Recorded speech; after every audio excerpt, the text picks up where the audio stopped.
Erev Tov, everybody. Welcome to another edition of our Parashat Shavua class. This Shabbat, we're going to be reading Bezrat Hashem, Parashat Nitzavim. Often, Nitzavim is combined with Vayelech, but this week it is solo. Short parasha, only 40 psukim, 39 psukim, and it is one of the shortest, second shortest parasha in the entire Torah. However, it contains such powerful words, such powerful information. The final speech of Moshe Rabbeinu to Bnei Israel. Although we are just a few days away from Rosh Hashanah, I wanted to focus on some of the lessons that we learn from this week's Parashat Nitzavim. The covenant, the brit of mutual responsibility of all Bnei Israel were established. All of Bnei Israel were guarantors for one another, and the Pasuk comes to tell us that the guarantee is equal. Atem nitzavim hayom kulechem. Moshe Rabbeinu is telling you, you are all standing here today as one. From the elders of the people, Ziknechem, the righteous ones, Shotrechem, Kol Ish Yisrael, Rashechem, Shiftechem, the wood hewers, the water drawers. Everybody here is one. Everybody here is equal. You are all responsible for the Torah that you have received and the roles that you have to play to ensure that Hashem's name is elevated and sanctified.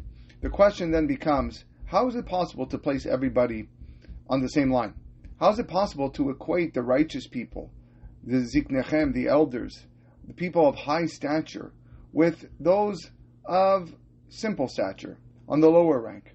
How is it conceivable that the great ones of the generation and the water drawer would be at the same level of guarantee for the deeds of the other individuals? How is that possible? After all, the great ones, the tzaddikim and the hasidim, are full with mitzvot, like arimon, with positive mitzvot.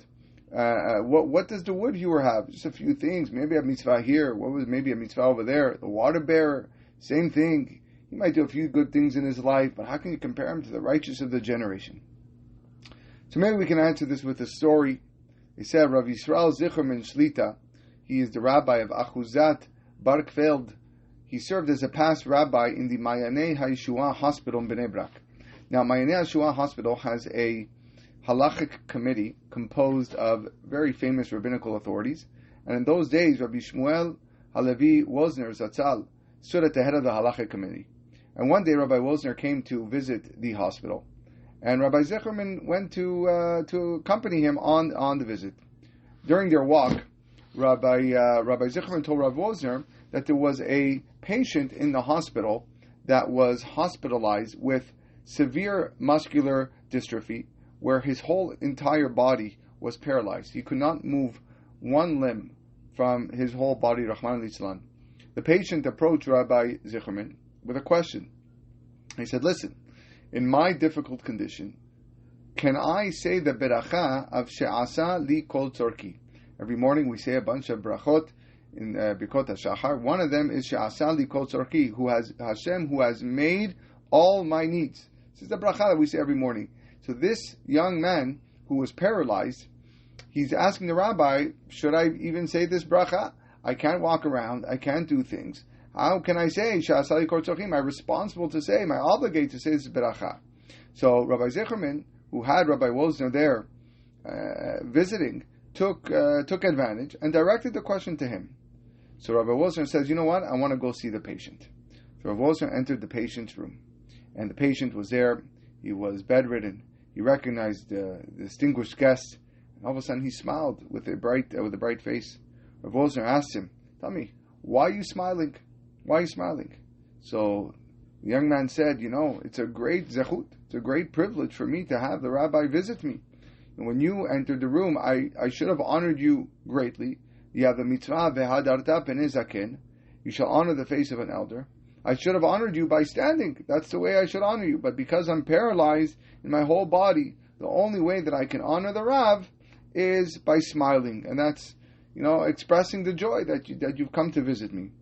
So the Jew then looked at Rabbi Wozner and says, in my limited condition, can I say the beracha of she'asa li kol tzorchi? Hashem who has made all my needs. So Rabbi Wozner looked at him and says, you know what? Your question takes me back decades. He goes, I was a student at Yeshiva Chachmei Lublin. And my rabbi was Rabbi Meir Shapira of Lublin, Zecher Tzadik V'Racha. Rabbi Meir Shapira was the founder of Daf Yomi, the Daf Yomi movement. And there was a student who was paralyzed in his whole body. And once Rabbi Meir entered the student's room, and in response, he smiled at the rabbi. And the rabbi asked him, "Why are you smiling?" And the young man also told Rabbi Meir, "That's how I honor the rabbi." So the student continued and asked the same question. Can I say the bracha of She'asali Kortzarki? Atis Rabbi Meir Shapira of Lublin. Rabbi Meir replied to him and he says, if you can smile, you have no greater She'asali Kortzarki than this. You have no greater who has made all my needs than this. This is your mission. This is what you can do, and therefore you do it with simcha. You can certainly say the bracha. His intention was that if you can do this smile as your honor towards the chacham, as towards the rabbi, that smile is your she'asali kol sorchi. So maybe we can explain that the matter of this guarantee, of this brit, is really equal for all the Jewish people. Yes, the great ones of the generation, the tzaddikim, can worry about all of Klal Yisrael, and they'll fulfill the Torah to the last precept, to the last detail. The tzaddikim pray for Am Yisrael, the Hasidim are fasting for Am Yisrael, and they are awakening tremendous rachamim in Shamayim. In contrast, you have the Chotev Atzim and the Shoavei Mayim. You have the people who are hewing wood. You have people who are drawing water, and they might not have the ability to do this. But you know what they could do? They could smile. They could smile and they can say hello. But that small part that they can do, they do it well. And therefore, if so, that small thing is called She'asali Kol Tzarki. Exactly what that person is capable of doing. Each individual has their own She'asali Kol Tzarki. And maybe that's a lesson the Torah comes to teach us over here. A person thinks in his heart, I'm a simple guy. What am I worth? What do I do? I do a lot of sins. Unfortunately, I do averot.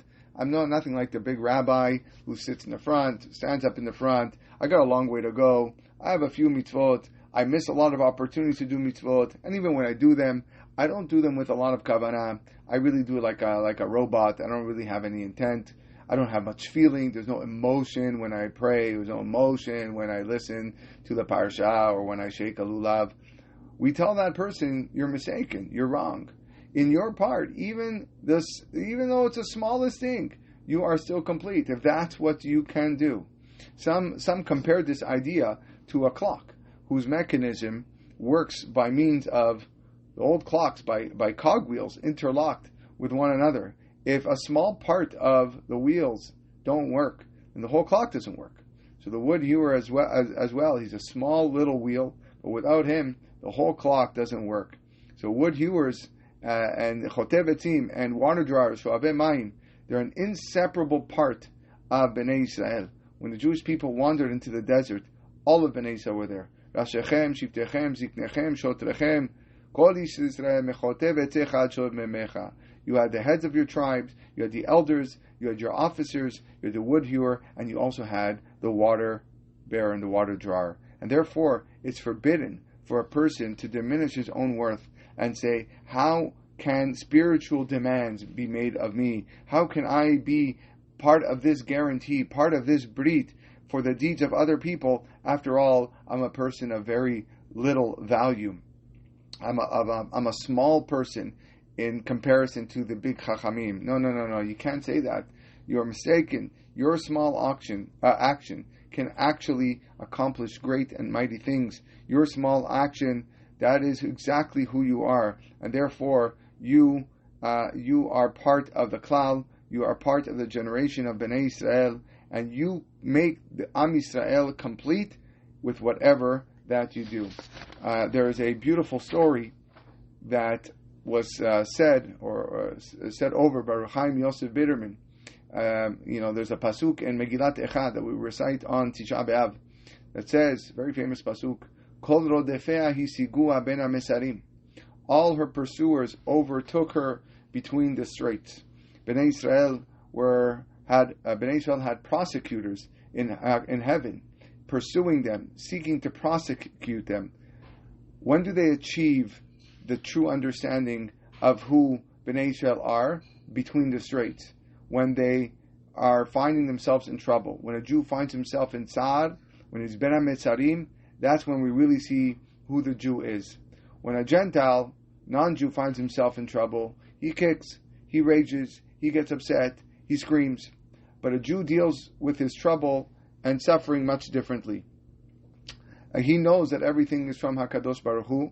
He knows that everything comes from heaven, and therefore, when something goes wrong in his life, he's introspecting. He's looking at his deeds. He's looking at his actions. He's saying, how can I come closer to Hashem? So the faith is what holds him so that he doesn't fall. Even a person who is paralyzed in his whole entire body knows that his smile is the entire world. It's his own fullness. It's enough for him to feel Hashem at that moment because he gave him everything that he could. Every person and their part, even if their part is very small, like we said, that is what they need to do to accomplish, to be part of the klal, and has a very, very big, tremendous value.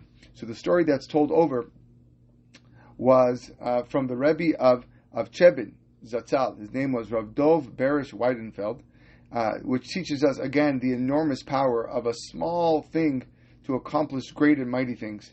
In the yeshiva, there was a Hasidic young man who unfortunately went off the path. He went off the derech, and he decided to enlist in the army and become secular. We're not talking about the modern day Jewish army. This was the European army. Could have been the Russian army. Anyone that enlisted in the army, it was obviously not a Jewish army, and there was no religion allowed bichlal. So the fact that this young Hasidic man went off the derech into the army, he was done. But the rabbi didn't give up hope on him. The rabbi called him in before he went. He said, listen, I understand that you want to abandon the ways of the Torah and mitzvot. You want to remove yourself from Hasidic garments. Because I'm very pained by this. It hurts me a lot that this is what you're going through. But this is your choice. You have free will. You can do what you want. Indeed, this is not a good choice. But I cannot stand in your way. You have bechira chofshit, and you're going to bear responsibility for your actions. But then the rabbi continued to tell him, he goes, listen, I have one request. One request, if you can please keep this request. Now, this young man is listening to the rabbi. He goes, oh no, what's he going to ask me now? He's going to ask me to keep kashrut. He's going to ask me to keep Shabbat. This guy, now, fear crept into his heart. What was the rabbi about to tell him? What was he going to request from him? Now, secretly put on tefillin. He's not even religious anymore. What does this rabbi want from him? How could he agree to anything that the rabbi is about to ask him to do? I went off the path, leave me alone. But then the rabbi surprised him with a very strange request. He says, listen, you are a chassid of the Ziditshever chassid. You're a Ziditshever chassid. So therefore, you know that the custom from this chassidut is that they don't say tachanun, they don't say any supplications, and they don't do any confessions on Friday morning. Because already in the morning on Friday, the day, you're already starting to feel the holiness of Shabbat. Now just to put it into some context here, there are no Jews that do tachanun on Friday afternoon. By mincha, go to shul Friday afternoon. Nobody is doing tachanun. No one is banging their hearts. No one's putting their heads on their arms like the minhag Ashkenazim. No one's doing that Friday afternoon by mincha, even though for the rest of the week we do so. But Friday morning, everybody does tachanun. Normal. That's what we do. It's Friday morning. The reason why we don't do it Friday afternoon, because it really is close to Shabbat. But Friday morning we do it.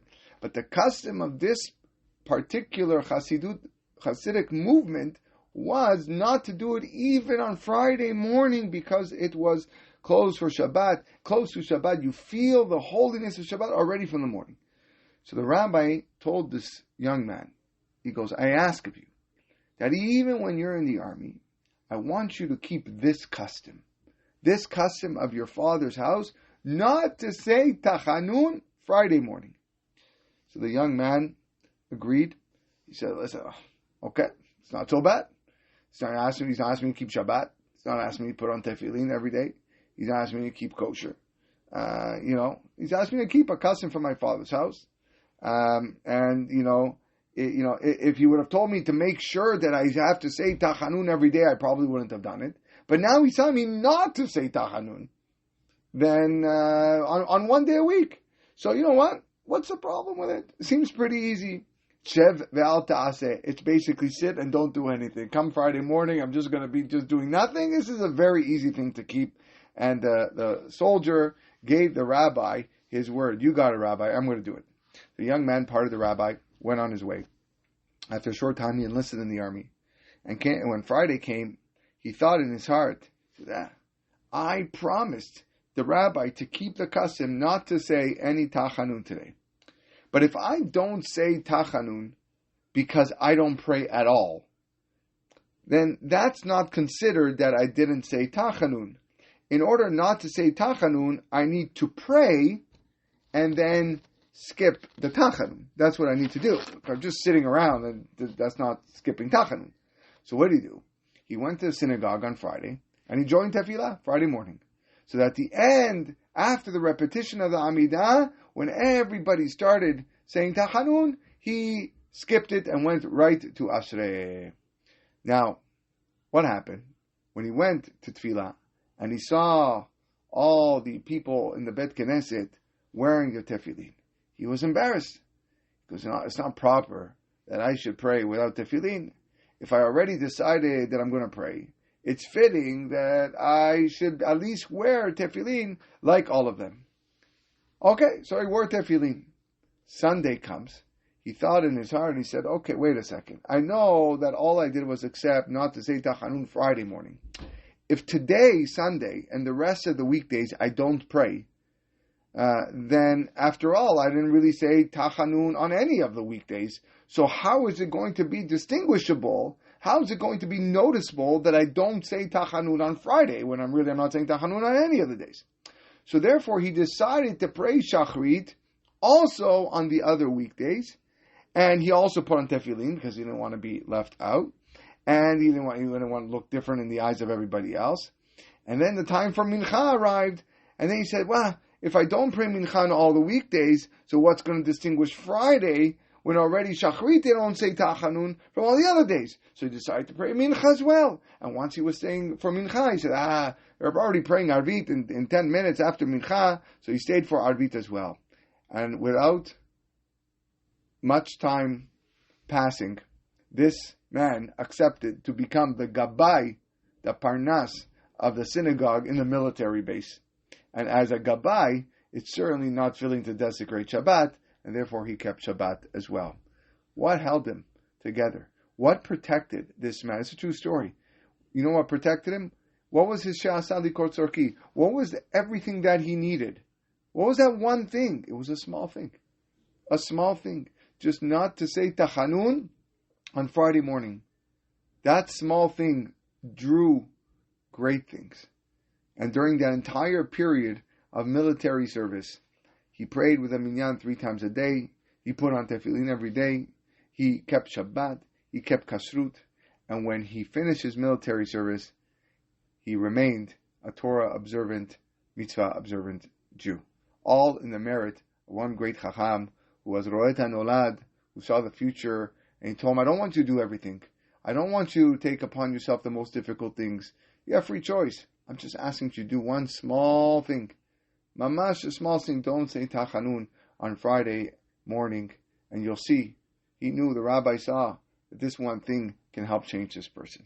It's one great idea from the first verse of the parasha. Another idea is the idea of Achdut, unity. In last week's parasha, Parashat Kitavo, all the curses and diseases of the world were mentioned. In fact, there are 576 words in the Klalot, in the Tochacha, corresponding to the word Ra'ot. Ra'ot is 576. One who wants to be saved from the 676. One who wants to be saved from troubles, he needs to add one more thing. He needs to add one more number to get to 677. To get to Ezrat, help, assistance. To transform Ra'ot to Ezrat. Hava lanu Ezrat mitzar, the pasuk says in Tehillim. Grant us help from the trouble. How do we do this? What is the one thing that allows a person to transition from, God forbid, klala, curses, rebuke, trouble, suffering, horrible things, to something of assistance, to something good? The answer is achdut, unity. When people are be'achdut, when people are unified, coming together, HaKadosh Baruch Hu helps him. There's another unbelievable story that's brought about the virtue of achdut and the disgrace of discord. There was once a tzaddik, a righteous Jew, Torah scholar, God-fearing man, who had 7 daughters, who were modest and pious, and this man was a Talmid Chacham. He always stayed in the Beit Midrash. He engaged in Torah study with great diligence. His righteous wife, Bli Ayin Hara, devoted herself to all the household needs. But one day, the wife went up to her husband and says, listen, our eldest daughter, she's reached marriageable age, and we don't have any money. There's not a penny in the house for her wedding expenses. You know, Et la'asot Hashem heferu toratecha. I know that you're studying all day, and I know that's the greatest mitzvah you can do, but sometimes, for extenuating circumstances, we got to go out and get money. There's no choice. You have to go and collect from the generous people in the towns, in the towns abroad, and arrange for her upcoming wedding. So the man agreed, and he prepared a small suitcase, boarded the bus, and traveled to a certain city to collect money for his daughter's wedding needs. Right away, he got off the bus, and an unfamiliar older man approached him and said, I see that you're a guest in our city. Where are you from? Where are you going? What are you seeking over here in our city? So the Talmid Chacham says, I have a daughter. She's of marriageable age, and I'm collecting money for her wedding expenses. So the old man looked at him, stared at him a little bit, and he says, you know what? I can tell that you're a Talmid Chacham. I can tell that you're a Torah scholar. Tell me, how did you leave the Bet Midrash? Isn't Torah study more important than coming to collect money, going to another city to collect money for your daughter? The man was confused by this older man's words, and he said, maybe you're right, but my wife told me, Et la'asod Hashem heferu toratecha. There's a time to act for God, and right now I have no choice. So the old man told him, how much money do you need? How much money do you need? So the man says, I need this amount of dollars, $20,000. $20,000. It was probably in rubles, but $20,000. So the old man said, no problem. And he takes out a checkbook, and he writes him a check for the sum. I'm going to give you this money on condition that you go back to the Bet Midrash and continue studying Torah and doing your Avodat Hashem. Wow. The man thanked the old man with such emotion, and he left him in peace. He put the money deep in his suitcase, came home so happy, cheerful. His wife looks at him and says, you're back so fast. Why did you come back so fast? What happened? So he said, you're not going to believe what happened. I got off the bus, I met this man. Akol min hashamayim. God sent this man, and he paid me everything I asked for.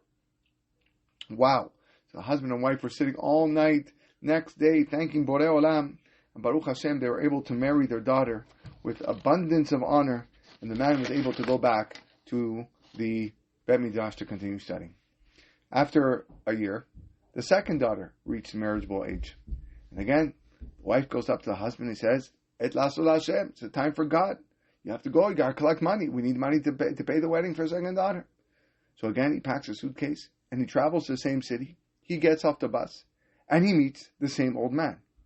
The old man said, Shalom Aleichem, Baruch haba, I'm happy to see you. Why are you here? So the man says, I have another daughter who's reached marriageable age. The old man said, okay, take this amount of money, enough for you to pay off her wedding and give her some extra abundance. on condition that you're going to go home and go back to your Beit Midrash. So the man took it, said, thank you so much. He comes back to the city, and he returns to Beit Midrash, and lo and behold, when it's time for the third daughter, the matter repeated itself. Goes to the city, finds the old man, gets the money, returns home. And again for the fourth, and the fifth, and the sixth daughters. He packed a suitcase, traveled to the city, met the old man, received money, proper sum of money from this man, and everything fell to place peacefully. And then, the seventh and youngest daughter reached marriageable age. This time too, the man traveled with a trusting heart. He got off the bus, looked here and there, can't find the guy. There was nobody. Everyone that he saw, he didn't recognize. He goes, where is this old man? Why doesn't he come to meet me like previous times, like the first 6 times? So this man didn't know what to do. What does a Jew do in times of trouble? He prays. So he started praying to Hashem. Shira ma'alot. I need help. I send me someone who can help my situation. Maybe I can find this old man who's helped me the last 6 times. Baruch Hashem, tefillah helped. He lifted his eyes. Who does he see? The old man approaching him. And the Talmid Chacham was so happy. He goes, that's it. I'm going to, speak to this guy. I'm going to get the money that I need so I can go back home. He goes up to the old man. He goes, guess what? I'm back here. My 7th daughter, Baruch Hashem, she needs to get married. She's marriageable age. I need wedding expenses. And the old man looks at him in a way like he's confused. Didn't recognize him. Didn't even know who he is. And he says, listen, I don't really know who you are. Just keep on walking that way. Maybe somebody can help you over there. So the man was like, what? What's going on? In 6 previous visits to the city, he was used to receiving a large sum of money from this same man, and now all of a sudden he's acting like he doesn't know. So the Talmid Chacham, asks the old man, goes, what happened to you? I don't understand. Don't you know who I am? Why are you pretending that you don't even know who I am all of a sudden? So the old man looks at the Talmid Chacham, and he says, I have a question for you. Did you ever ask or think about who I am? Why would a person who doesn't know you suddenly give you large sums of money and spare you the need to walk around the city to go door to door? So Talmid Chacham said, you know what, actually, you're right. I never even bothered to ask who you are. So, who are you? What made you help me? What made you support me with such a generous hand that you gave me all this money? So the old man reveals the secret to him. And he tells him, I am the Satan. I am the Satan, the devil. The man trembled in fear. He was frightened. Goes, Satan! Wait a second. If so, what changed? Why did you help me with the first 6 daughters, and now you're acting like you don't know me? So Satan says, I'm going to tell you why. He says, when I came to this city, the city that you traveled to collect money for the first time, I was really alarmed. I discovered a city where everybody was at peace, where there was quiet, there was tranquility, there was no breach, there was nobody going out yelling, upset at each other. Everybody's living in shalom and achva and brotherhood. The rabbis, the judges, the people living in the city, there's no disputes, there's no mahloket, there's no fighting or quarrels. And as a Satan, I can't accept such a situation. All of my strength, all of my vitality comes from fights, comes from disputes and quarrels between people. Therefore, I needed to work on this city. First, I worked to create conflict between the rabbis. But then you showed up years ago, a righteous man, Torah scholar, coming to the city, and I got scared. I feared that when you see that there's quarrels and fighting between the rabbis, you're going to try to make peace. So I said to myself, it's worth investing all the money and gold in the world in you, provided that you get out of this city as quickly as possible, and you don't work to make peace with the rabbis. When you came to the city a second time, the situation was much better from my perspective, because now the rabbis were not speaking to each other. But I was busy making more strife and more discord among the judges. And I didn't want you to stay in the city, because I feared you would make peace among the judges. And so that's what happened every single time you came to the city. But every single time, the situation went and deteriorated, and the plague of discord spread in the city. But each time you came, I feared you would make peace. So I decided to tempt you with money to cause you to leave the city quickly. But when you came to the city the seventh and final time right now, I wasn't afraid of you anymore. Because the rabbis, the judges, the residents of the city, everybody's in a fight. Everybody's arguing. There's mahloket everywhere. And therefore, there is no chance that you're going to come and make some peace. So I have no reason to bribe you anymore. As far as I'm concerned, you can walk around the city all you want, go door to door. It makes no difference. When the man heard this, he ran and entered to the grand Bet Knesset. He went up to the bima, requesting permission to speak, and he said, the truth is that I came to collect money for my daughter's wedding. But when I heard about the difficult situation that this city is in, and about the fights and the quarrels and the mahloket that exists among you, I said to myself, I'm not going to take 1 penny from you. Not $1. Because money from people who are fighting, money from people who are in discord, there is no beracha that dwells in it. And he told the kahal, the congregation, the wonderful story, and revealed to him his encounter with the Satan and the piercing words. And at the end of his speech, indeed, it made an impact, and the people started to change. And he went back home without a penny in his pocket, but indeed, with many merits of making shalom ben adam lachavero. This is a time where we need a lot of shalom in our lives, among our friends, among our family, community members, around the world. The world is filled with hatred, filled with discord and quarreling.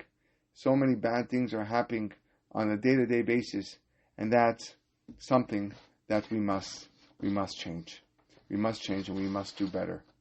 I want to conclude with one last idea that connects also to the opening pasuk in the parasha. Mechotev etzecha atzoev mimecha. We spoke about how the wood hewer and the drawer of the water. What does this mean? Normally, when a person uses the expression from so-and-so to so-and-so, we're using two extremes that are far apart. Like I say, from greatest to least, from 1 to 10, from A to Z, two extremes, or from head to toe. But then when you look at from wood hewer to the drawer of water, that seems very strange, because like we said at the beginning of tonight's class, neither role really represents extremes. They're both kind of low on the totem pole. According to a simple reading, both describe lowly positions, unlike the leaders and the elders. You might want to say from the leaders to the wood hewers. Okay, that makes sense. In fact, we see this elsewhere when Abraham Avinu tells Melech Sedom that he's not going to take from him a thread to a sandal strap. Now, a thread and a sandal strap are on the same level. Both are simple objects. Why were they chosen to mark the boundaries of from this to this? So if Samson Raphael Hirsch explains, and I want to quote his words in translation, he says, when our language wishes to express something all-encompassing, it does not choose a small thing and a great thing, or something near and something far, and say from this small one to that great one, or from this near one to that far one. Rather, it sees things as arranged in a circle. It then chooses two neighboring points and says from this to that, meaning around the entire circle, meaning two things are here, and then they meet here. This is where we're starting at over here. So too with Bnei Israel. It's not a pyramid, but a circle. The pauper stands before the king just as he stands behind him. Therefore, from the hewer of your wood to the drawer of water, and likewise from a thread to a sandal strap. From Hodu to Kush, his rule spanned the entire globe from one point returning around to the other. In other words, the Torah generally uses the image of a circle, not a straight line. And when you use a metaphor of a circle, if one wishes to indicate a vast scope of something, you specifically choose two adjacent points, because in a circle, the closest points are also the farthest apart, encompassing the whole. They look close, but when you're going this way, they're actually furthest apart. So why does the Torah use the image of a circle? Maybe the deeper meaning is as follows. Because among us humans, there are ranks, there are differences, but in front of Hashem, like we said, we're all equal, regardless of our status, regardless of our positions, our professions, and therefore the metaphor of a circle is very fitting. On its surface, there's many points. Some are near, some are farther, but we are equally distant from the center, which is HaKadosh Baruch Hu. And what a powerful lesson that is. In our communities, it's so easy to see differences between people, their roles and their status and their knowledge. But the Torah reminds us that in HaKadosh Baruch Hu's eyes, we all stand in the circle together. We are equally connected to Him, to our Borei Olam, and our task is not to measure ourselves against one another, but rather to recognize the shared dignity of every single Jew, from the leader, from the Rashechem, Shiftechem, Ziknechem, Shotrechem, all the way to the simplest worker, to value each person's unique contribution to the whole. And that's what brings Achdut, that's what brings us together. And that's why this week's parasha will always be read before Rosh Hashanah, because the final message Hashem wants to impart on us is to seek Achdut, to seek unity, to get rid of discord and fights, so that we can come together, recognize that everybody has something to give. Even if it's just a smile on your face, you have something that makes the whole Jewish people complete. Wishing everybody a wonderful night. Be well.